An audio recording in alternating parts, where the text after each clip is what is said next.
We will study arteries and nerves. We will speak a lot about these openings because vessels and nerves pass through these openings. Today only names: foramen ischiasicum major and foramen ischiasicum minor. Now, pelvis as a whole. When we speak about pelvis as a whole, necessary to know sizes of large pelvis and true pelvis. Large pelvis, that is everything what is above of linea terminalis. Linea terminalis consists of promontorium, linea, what is this line, who remember? Arcuata in pelvic bone, eminentia iliopubica, pecten ossis pubis, and upper part of pubic symphysis. And here it is the same: promontorium, linea arcuata, eminentia, pecten ossis pubis, and pubic symphysis. That is, all these structures together surround linea terminalis. And this linea terminalis, that is a border between large pelvis and true pelvis. Necessary to know sizes of large pelvis and true pelvis. If you measure this space between spina iliaca anterior superior, it is easy to do with the help of this pelvic measure, that is distance between two spina iliaca anterior superior, that is distantia spinarum, distance between anterior superior spine. Clear it is. It should be 25 till 27 centimeters. Next distance, it is distance between spina iliac crest, that is crista iliaca, that is iliac crest here and here. And it should be 29 centimeters in normal. And last distance, it is distance between greater trochanter. Here it is, help me, good. That is trochanter major on the right side and the same trochanter on the left side. And if we measure this distance, that is distantia trochanteric distance, it should be 33 centimeters. That is sizes of large pelvis, but it is not so interesting, because more interesting to know sizes of true pelvis, because it is important in which time? Delivery, yes, because if it is necessary to decide, is it possible to pass of baby through true pelvis, or necessary to make operation cesarean section. Clear it is. And here it is in true pelvis, necessary to know distance of inlet and distance of outlet of true pelvis. In inlet, we have direct or straight size of true pelvis and transverse size. This space between promontorium and middle part of pubic,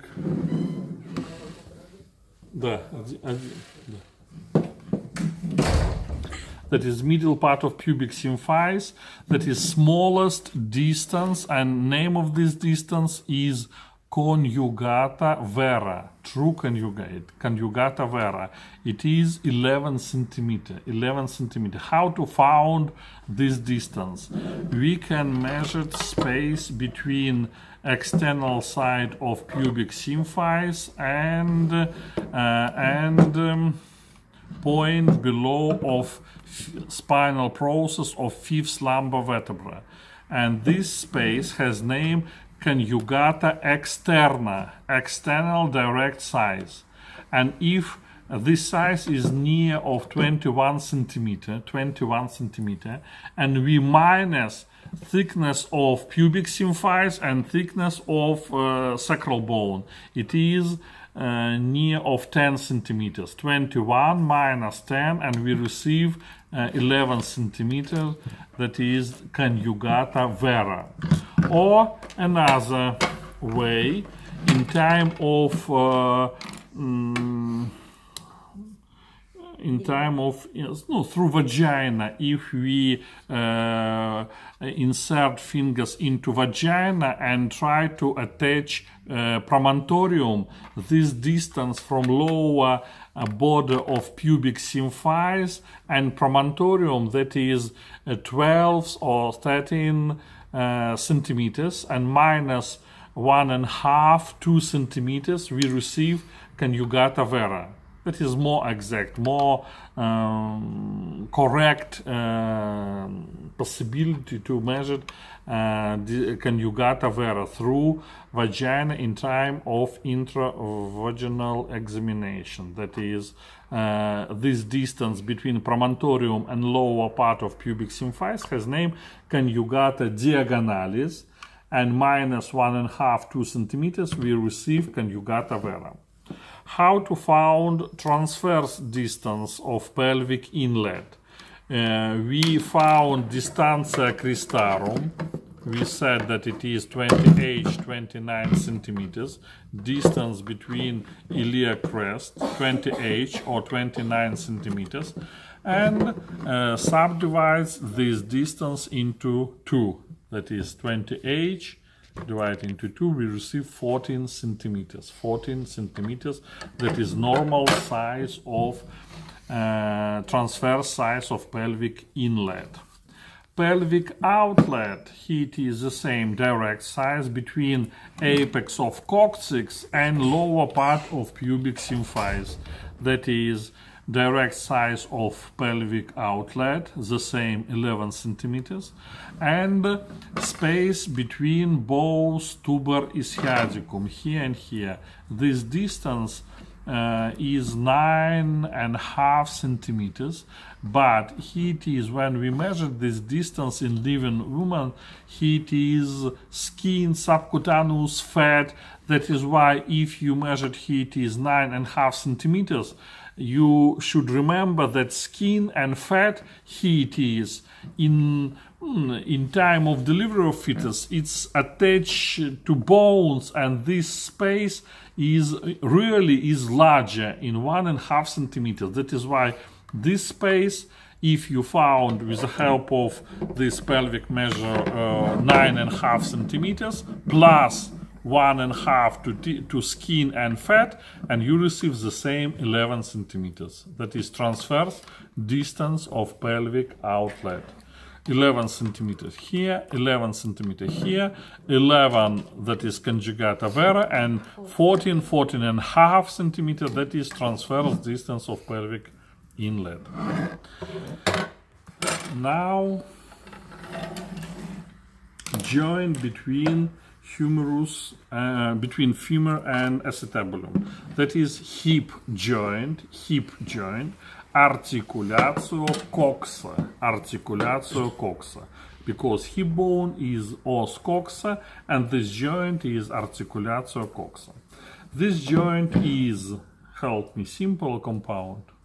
Simple, because one bone is hip bone, acetabulum of hip bone, another bone, head of femur. Simple. Then shape is spheroid. It is a type of spheroid joint, cotyloid joint, ball and socket joint, and multiaxial. It is simple, spheroid or cotyloid joint, and multiaxial. Like in shoulder joint, main axis of movement are frontal, flexion and extension, sagittal, abduction and adduction, and vertical axis, that is pronation and supination. Together, circumduction. Ligaments.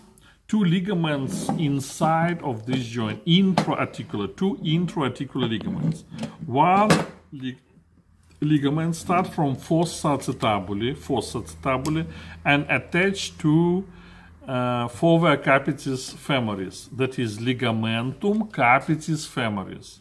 Another ligament is above of incisura acetabuli, above of this notch, that is ligamentum transversum acetabuli. They are two intra-articular ligaments. Ligamentum capitis femoris, it is very important ligament.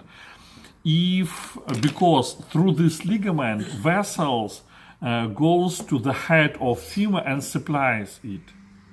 If in time of fracture of the neck of the femur, if this ligament broken, fracture not fused together, head not fused with the neck of the femur, because blood supply of the head will blocked because ligament is broken. If this ligament not broken, it's possible fuse together this head with the neck of femur. Clear it is very, very important ligament. And for extra articular ligaments, one of them start from pubic bone and goes to femur, that is ligamentum pubofemorale, from here to here.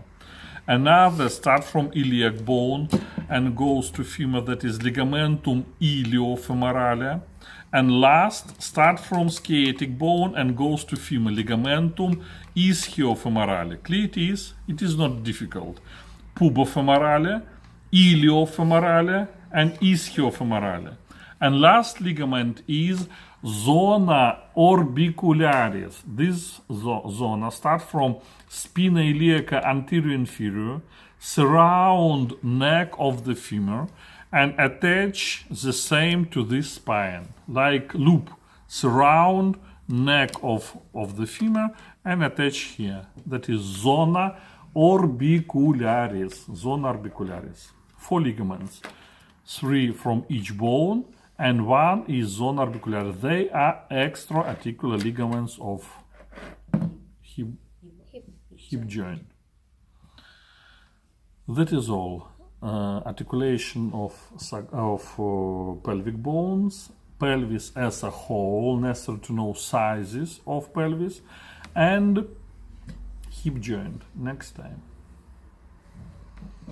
Have you got any questions? I promise to show you corp. Not a problem.